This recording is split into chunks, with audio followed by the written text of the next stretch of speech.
My name is Lauren Nive, principal out of the Sydney office. I work primarily in the operations and performance transformation practice. Good morning, everyone, and welcome again. I'm Vikrant. I'm a manager with the firm. I've spent large part of my small career doing productivity programs, and that's why I'm here talking to you today. John Davey. I am the Executive General Manager at National Australia Bank for what we call NAB Labs, which is a Centre of Excellence for Innovation, which is doing a lot of work around driving new customer experiences, but also obviously a lot of work in the productivity space as well. So this is the third in our 2016 Ideas into Action breakfast series, the third of 4 events. The theme, as many of you know, is about taking bigger steps. So how can Australian businesses move beyond being incremental and actually take more transformational steps towards growth and performance. Guess how many results show up on Google when you search productivity? 3 million. 200 million. Some examples from this morning paper. Illusion of lagging productivity. US productivity declines for 3rd straight quarter. How your air conditioner is affecting your productivity. So maybe you should have this outside next time. 7 tips to improve your productivity, right? I mean, it's everywhere. Take a guess at a few of these. So number of times you think productivity was mentioned in the 2015 annual reports of the top 40 companies.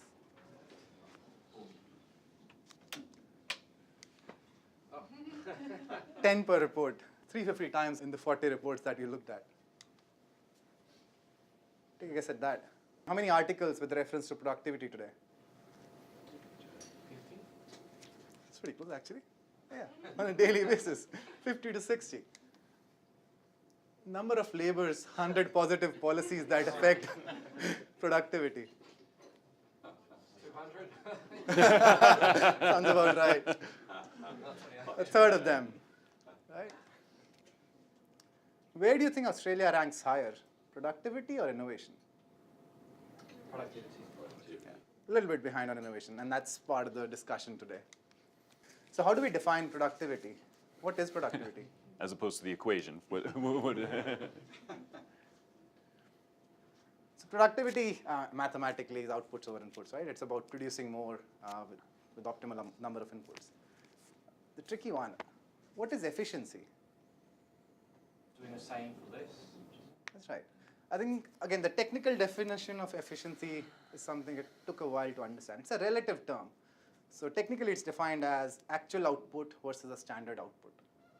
So it assumes a standard output you can get out of an input to get an output. So it's a relative measure of being more productive in some sense, but it is boxed by the fact that you have a view of the standard output. And that's where productivity and efficiency are different. And a large part of the discussion today is how do we look at productivity holistically? Because quite often we confuse the two, and we are potentially leaving a lot of value on the table by not looking at productivity holistically.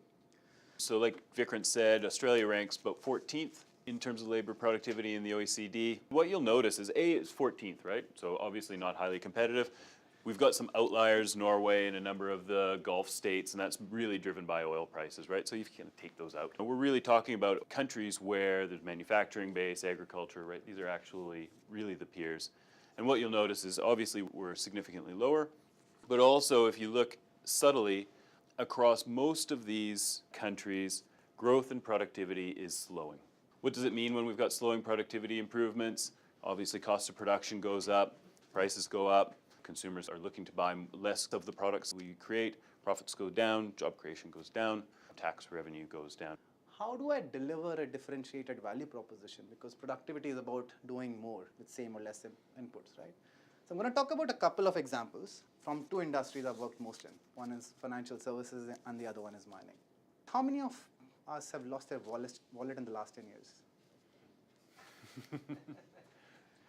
This is good. When we did this presentation in Sydney, it was only the consultants that said that. That's good.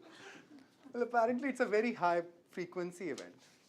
It's quite an emotional event. I remember when I lost my wallet, I called up my bank. This was 10 years ago. They didn't even have a shortcut to the call center where I could say, well, I've lost my card, so let me go and cancel it. So I had to wait 10 minutes on the call, trying to figure my way out to cancel my card.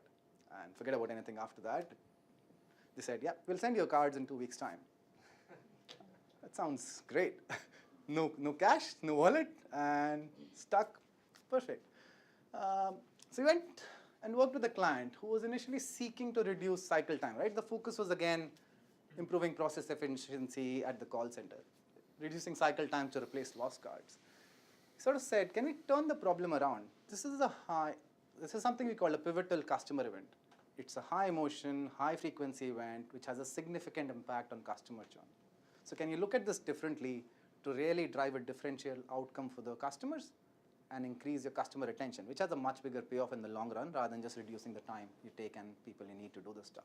So we essentially looked at the end-to-end process, right from the call you get when customer has lost his wallet, and what do you do to make sure he gets some cash as soon as possible so he's not stranded without cash. Requires coordination across multiple functions, but when you end up doing it, the NPS uplift was about 17 points just by doing that. We didn't take a lot of people out. We cut out a lot of efficiency. The cost didn't really come down, but the effect was a much higher customer retention, right? You see, it's a much higher output eventually from the same thing.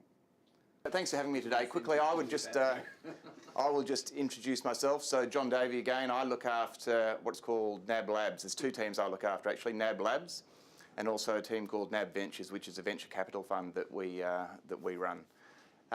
My role was created about 18 months ago, and it was really created because we believe that financial services and the way that we as a bank need to provide financial services is fundamentally changing, and we need to take a very different approach to the way that we think about the way we deliver services, both from an input perspective, the way the experience we're delivering to our customer, but very much from an output perspective as well. If you actually look at a lot of the press from a financial services perspective over probably the last 12 months or so, we are facing a number of headwinds, which means that productivity and driving efficiency is going to be absolutely a focus.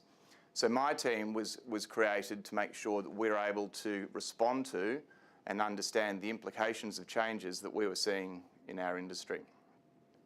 There's four key functions that we undertake. First of all, we have a team that really tries to understand changes to the experience that we need to deliver to our customer. And in doing that, we've created a real customer focus around implementing or developing capability and implementing what we call a human-centred design approach. And that's really focused on making sure that we get a deep understanding of the experience that our customers want and making sure that we're able to deliver the products and services that meet those needs. On average, we know that it takes us 2 weeks from the time a customer applies to the time that they'll have a terminal on their desk. Of that 2 weeks, we estimate about 4 hours of that time is actually value-added activity. The rest of it is wait time. Handoffs between individuals, duplication of work, rekeying of activity. What we've been able to do by taking an end-to-end customer view and leveraging process automation is to reduce that down to 48 hours. So we still think that there's some significant benefit that can be achieved, but we've been able to reduce handoffs, we've been able to drive productivity, we've been able to deliver a better customer experience, and what we're also seeing is a corresponding increase in the number of sales that are being driven. Now, we believe that we are in a tremendously powerful position. We've got the customer base, we've got the products, we've got the brand, but we need to be able to respond quickly to the changes that we are seeing. What we really want to do over the next 12 months is to push the boundaries, because if we're going to drive the kind of change that we think is necessary, we need to start to fail more and hope or expect that the 4 or 5 that stick are truly transformative in the outcomes they're delivering. Because if we're going to achieve some of the shifts that we think are necessary around productivity, around delivering new products and services to meet a rapidly changing environment, incremental change is not going to get us there. The core thing here is we need to look at productivity holistically to really target the output we're seeking to get the step change. Otherwise, we get incremental outputs, and that sort of falls away fairly quickly. The 4 different lenses to look at it, you have to do the basics well. So are we really focused on the right things? That's a question to ask ourselves as a business. How are my people adding value to the customer on a daily basis? It gives you obviously a better retention, more differentiation. Also engages your employees better. So they ran a survey back in the US when they were looking at 2 groups of fundraising people, and one of them was consistently bombarded with the message, why their work was important to themselves and the organization, and the other group was always told about how their work was important to the benefactors. And what they found was there were 150% productivity difference between people who knew what their customers were getting out of their efforts versus what they were getting out of their efforts, right? So there's a sidekick to actually having a customer focus ingrained into the organization. Talked about, again, investment in skills and capabilities to really get a step change, and finally, looking at it more broadly.